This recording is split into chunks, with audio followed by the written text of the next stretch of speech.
नमस्कार, राम राम महाराष्ट्र न्यूज मध्ये आपले स्वागत आहे।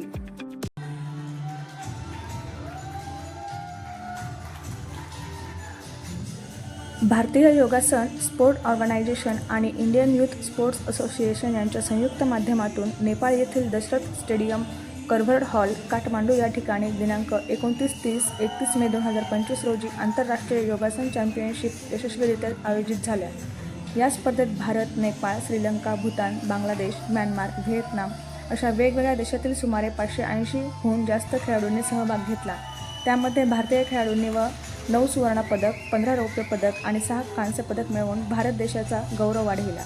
त्यामध्ये महाराष्ट्र पुणे शहर पोलीस दलातील माननीय संजय पायगुडे यांना उत्कृष्ट योगासन पुरस्कार देण्यात आला। इंडियन यूथ स्पोर्ट्स असोसिएशनचे संस्थापक माननीय डॉ. दीपक कटारिया सर यांनी चॅम्पियनशिपचे नियोजन केले।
अशाच नवनवीन बातम्या पाहण्यासाठी आमच्या YouTube चॅनलला सबस्क्राइब करा।